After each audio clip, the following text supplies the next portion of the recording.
Welcome to tutor classes commerce. This is Sunil Sharma. आज के इस वीडियो सेशन में स्वागत है आप सभी का। हम प्रेपरेशन कर रहे हैं टर्म 2 अकाउंट्स सब्जेक्ट की। आज इस वीडियो में हम जानेंगे calculation of the amount payable to the retiring partner. मतलब रिटायरिंग पार्टनर की अमाउंट कैसे हम कैलकुलेट करते हैं। जो रिटायर हो रहा है पार्टनर, उसको कितनी अमाउंट कैसे हम कैलकुलेट करके उसको पेएबल करेंगे। क्वेश्चंस आएंगे, क्वेश्चंस में आपने फाइंड करना है कि जो रिटायर हो रहा है पार्टनर, उसको कितनी अमाउंट कैसे हम कैलकुलेट करते हैं, उसका कैपिटल अकाउंट कैसे क्रिएट करते हैं। तो गाइस, रिटायर कब होता है पार्टनर? जब consent of the other partner से वो रिटायरमेंट लेता है। जब भी कोई पार्टनरशिप में, मान लो ABC 3 पार्टनर है, एक पार्टनर अब चाहता है कि वो इस पार्टनरशिप फर्म से रिटायर हो जाए, तो फर्म कंटिन्यूज करती है अपना बिजनेस, लेकिन पार्टनर जो होता है वो अपनी जो भी उसको पेएबल अमाउंट होती है वो लेके वो फर्म से अलग हो जाता है। तो वो कितनी अमाउंट लेके कैसे वो अमाउंट उसकी कैलकुलेट की जाती है, इस वीडियो में मेन हम जानेंगे। तो गाइस, काफ़ी इंपॉर्टेंट टॉपिक है। बात करते हैं सबसे पहले calculation of the amount payable to the retiring partner. Retiring partner की अमाउंट कैसे कैलकुलेट की जाती है। The amount due to the retiring partner is ascertain by preparing retiring partner capital account. Basically जो अमाउंट पेएबल की जाती है retiring partner को, वो रिटायरिंग पार्टनर के कैपिटल अकाउंट से कैलकुलेट की जाती है। उसकी कैपिटल अकाउंट जब बनाएंगे तभी हमें पता लगेगा कि उसमें कितनी अमाउंट उसकी मिलेगी उसको। तो गाइस, ये बातें ध्यान में रखनी है आपने। Items to be credited and items to be debited while preparing the capital account of retiring partner. तो बेसिकली सबसे पहले क्या है पॉइंट्स, ये पॉइंट आपको ध्यान में रखने हैं। His share of the profit from the revalue. अभी मैं एक एग्जांपल से भी आपको बताऊंगा। अभी आप ये समझ लीजिए कौन कौन से पॉइंट्स आपने कीप इन माइंड रखने हैं। तो guys, his share in profit of the revaluation account. सबसे पहले उसका प्रॉफिट जो है रीवैल्यूएशन अकाउंट में शेयर, वो कैलकुलेट किया जाता है, यानी रीवैल्यूएशन अकाउंट प्रिपेयर किया जाता है। फिर his share of reserve and accumulated profit, उसमें से शेयर कैलकुलेट किया जाता है। उसका गुडविल में शेयर कैलकुलेट किया जाता है। His share of profit till the date of retirement, जिस डेट को रिटायर हो रहा है उस डेट तक उसका प्रॉफिट कैलकुलेट किया जाता है। फॉर एग्जांपल, मान लो अकाउंटिंग पीरियड होता है 1 अप्रैल से 31 मार्च तक, तो वो रिटायर हो रहा है अक्टूबर को। तो 1 अप्रैल से लेके अक्टूबर तक जितने भी मंथ्स बनते हैं, उन मंथ्स का उसका प्रॉफिट कैलकुलेट किया जाता है based on previous years profits. Balance sheet के प्रॉफिट में, बैलेंस शीट में जो प्रॉफिट आया है उसके हिसाब से प्रीवियस ईयर के फर्म के प्रॉफिट के अकॉर्डिंगली उसको कैलकुलेट किया जाता है। ये मैं आगे बताऊंगा अभी आपको। Opening balance of the capital and current account of retiring partner. जो बैलेंस शीट में ओपनिंग बैलेंस है उसको भी कैपिटल अकाउंट में रिकॉर्ड किया जाता है। हिज सैलरी, अगर वो सैलरी या कोई इंटरेस्ट ऑन कैपिटल ले रहा है तो वो भी उसमें जोड़ा दिया जाता है। तो आइटम्स टू बी डेबिटेड, क्या क्या डेबिट किया जाएगा, ये बेसिकली सारी आइटम्स जो है ये क्रेडिट साइड में जाएंगी। वंस अगेन बता देता हूँ, सबसे पहले रीवैल्यूएशन अकाउंट आएगा, फिर रिजर्व एंड अकमुलेटेड प्रॉफिट, फिर गुडविल, फिर profit till date of retirement, और बैलेंस जो कैपिटल आया है बैलेंस शीट से, और इंटरेस्ट ऑन कैपिटल और सैलरी। तो ये 5-6 आइटम्स उसके कैपिटल अकाउंट में जुड़ेंगी क्रेडिट साइड। तो नेक्स्ट है आइटम टू बी डेबिटेड। अब डेबिट क्या होगा, इसमें ड्रॉइंग अगर की है, इंटरेस्ट ऑन ड्रॉइंग जो पे किया है वो जाएगा। शेयर ऑफ अकमुलेटेड लॉस, अगर अकमुलेटेड लॉस है वो उसका डेबिट साइड पे जाएगा। अगर लॉस ऑन रीवैल्यूएशन अकाउंट है वो डेबिट साइड पर उसकी वैल्यूज ऐड की जाएगी। तो इस तरह हम रिटायरिंग पार्टनर का शेयर हम कैलकुलेट करते हैं, पार्टनर अकाउंट बनाते हैं। तो उसके साथ कई बार सेटलमेंट, अब आगे बात आती है settlement of amount due to retiring partner. एक तो है कि हमने उसका कैपिटल अकाउंट बना दिया, अब उसको सेटल कैसे करना है। हो सकता है कि जो कैपिटल अमाउंट में, मान लो 1 लाख रुपया उसका आ रहा है, कैपिटल का बन रहा है, तो वो कंपनी पे करेगी उसको 1 लाख। वो 1 लाख उसको लमसम पे कर सकती है, या किस्तों में, या इंस्टॉलमेंट में, या कैसे भी, आधा कैश और आधा इंस्टॉलमेंट। ये 3 केसेस बनते हैं अकाउंटिंग ट्रीटमेंट के। पहला है if the amount is paid lump sum. अगर लमसम पे की गई तो जनरल एंट्री क्या आएगी, retiring partner capital account to cash और बैंक, जिसके थ्रू पे किया गया है। सेकंड केस आता है in case amount is paid in instalment. अगर इंस्टॉलमेंट में पे की जा रही है तो for the amount due transfer to retiring partner loan account. तो एक लोन अकाउंट क्रिएट किया जाता है रिटायरिंग पार्टनर का, तो उसमें क्या आएगा, retiring partner capital account to retiring partner loan account, ये जनरल एंट्री आएगी। और ऑन इंटरेस्ट प्रोवाइडेड, अगर इंटरेस्ट ऑन लोन भी दिया जा रहा है लमसम की जगह, अगर इंस्टॉलमेंट है तो इंस्टॉलमेंट में उसको जो पैसा है उसकी किस्तों में, मान लो 1 लाख रुपया है, 1 लाख में हमने 10,000 जब 50,000 की किस्त बना दी, 50 की 2, तो 50,000 की पहले ईयर और 50,000 की नेक्स्ट ईयर हम देंगे। तो पहली किस्त जो 50,000 की है वो तो एक जनरल एंट्री आ गई। सेकंड, उस 50,000 पे इंटरेस्ट, उसकी भी एक जनरल एंट्री आएगी, that is interest on loan to retiring partner loan account.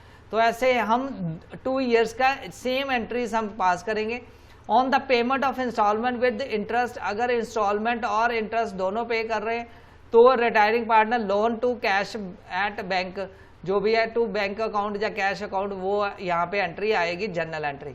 ये दोनों की कंबाइंड एंट्री है, ये सिंगल एंट्री है, ठीक है। अगर third case, if payment is partially paid by cash और पार्शली पेड बाय इंस्टॉलमेंट, और वो यहाँ पे 2 एंट्रीज आएंगी, दोनों की कंपोजिट एंट्री आएगी। रिटायरिंग पार्टनर कैपिटल अकाउंट जो डेबिट होगा और कैश जो आधा, जो पार्शली अमाउंट जितनी कैश की है वो क्रेडिट होगा, और जितना लोन अकाउंट में उसके डिपॉजिट किया जा रहा है वो क्रेडिट होगा। तो आई होप कि आपको ये पता चल गया होगा कि सेटलमेंट कैसे होती है रिटायरिंग पार्टनर की। अब एक एग्जांपल से समझते हैं, जो मैंने स्टार्टिंग में बताया था कि items to be credited, item to be debited, उसको समझ लेते हैं एग्जांपल के साथ। तो गाइज क्वेश्चन में ये दिया हुआ है, क्वेश्चन में आपको एग्जांपल में बैलेंस शीट दी हुई है, बैलेंस शीट में दिया हुआ है creditors, bill payable, general reserves, ये सारी आइटम्स दी हुई हैं, एसेट्स और लायबिलिटी की, और साथ में नीचे एडजस्टमेंट दी हुई है। उसमें दिया हुआ है सी टेक्स रिटायरमेंट, मतलब 3 पार्टनर है ए बी सी, और सी रिटायर हो रहा है, और कुछ दी हुई है न्यू रेशो, ए और बी की न्यू रेशो आ जाएगी 3:2, ओल्ड रेशो थी 5:3:2। तो अब साथ में एडजस्टमेंट दी हुई है, तो आपने कैसे क्रिएट करना है। सबसे पहले मैंने लास्ट वीडियो में भी बताया था, रीवैल्यूएशन अकाउंट बनेगा, उनकी गेनिंग और रेशो निकाली जाएगी। तो सबसे पहला जो स्टेप होता है वो होता है रेशो कैलकुलेट करने का। तो रेशो में हम बेसिकली उनकी रेशोज कैलकुलेट करते हैं कि कितनी उनकी वर्किंग नोट में रेशो कैलकुलेट की जाती है। तो वर्किंग नोट में गेनिंग रेशो कैलकुलेट की जाती है। गेनिंग रेशो होती है new ratio minus old ratio. तो ए की रेशो निकाली जाएगी, बी की रेशो निकाली जाएगी, दोनों में से देखा जाएगा गेनिंग क्या रेशो आ रही है। तो गेनिंग रेशो दोनों की 1:1 आ रही है। तो फिर सब सेकंड स्टेप होता है गुडविल का शेयर निकाला जाए सी का, क्योंकि गुडविल फर्म की जो दी हुई है 40,000 दी हुई है, तो उसमें सी का शेयर जो आएगा 2/10 आ जाएगा, क्योंकि 5:3:2 थी रेशो, 5:3 और 2 रेशो थी। अब 5:3:2 रेशो से 2 को हम डिवाइड कर देंगे 2/10, तो सी का जो गुडविल का शेयर आएगा 8,000। अब 8,000 जो गेनिंग रेशो 4 की कंट्रीब्यूशन होगी। तो इस तरह हम इसको कैलकुलेट करेंगे और ये बनाएंगे हम पार्टनर कैपिटल अकाउंट। तो बेसिकली सबसे पहले बनता है रीवैल्यूएशन अकाउंट। तो रीवैल्यूएशन अकाउंट मैंने लास्ट वीडियो में बताया था, जो एसेट्स का इंक्रीज डिक्रीज देखा जाता है। पहले एसेट्स की एंट्री, अगर डिक्रीज इन एसेट्स हो तो वो debit side, increase in assets हो आए तो वो क्रेडिट साइड। तो गाइज यहाँ पे देखेंगे क्या क्या चेंज आया है एसेट्स में। अगर वैल्यूज में कुछ चेंज आया तो वो हम यहाँ पे ऐड करेंगे। यहाँ पे टाइपराइटर अकाउंट अनरिकॉर्डेड एसेट्स है 10,000, तो वो बेसिकली आ जाएगा यहाँ पे, क्योंकि यहाँ पे टाइपराइटर अनरिकॉर्डेड दिया हुआ है। तो यहाँ लिखा हुआ है 10,000 of unrecorded, 4th number entry. Yes, उसको देख लेंगे, 4th नंबर एंट्री में दिया हुआ है। यस, उस एंट्री के अकॉर्डिंगली सारी वैल्यूज आ जाएगी, तो आप देख सकते हैं। तो उसमें आइटम्स हम रिकॉर्ड करेंगे, typewriter unrecorded, provision for creditors. तो बेसिकली प्रोविजंस अगर आएगी वो सारी आएगी रीवैल्यूएशन अकाउंट में, और साथ में provident fund, accumulated commission, buildings, assets का इंक्रीज डिक्रीज, और यहाँ पे लायबिलिटी का इंक्रीज डिक्रीज, और फिर ओवरऑल हम इन दोनों की बैलेंसिंग फिगर हम कैपिटल अकाउंट क्रिएट कर देंगे, उसमें प्रॉफिट ट्रांसफर कर देंगे। सी रिटायर हो रहा तो सी का शेयर, तो ये जो प्रॉफिट है ये ट्रांसफर हो जाएगा यहाँ पे ए बी सी और के रूप में। यस, तो ये प्रॉफिट यहाँ पे ए बी सी के आएगा और उसको हम डिस्ट्रीब्यूट कर देंगे जो भी इनका प्रॉफिट निकल के आ रहा है। तो गाइस, जो बैलेंस शीट से वैल्यू आई है, जो फर्स्ट बैलेंस शीट के जो ओपनिंग बैलेंस है ये पार्टनर कैपिटल अकाउंट में आएंगे। स्टार्टिंग में हमने लिखा है बैलेंस शीट का ओपनिंग बैलेंस, क्रेडिट बैलेंस।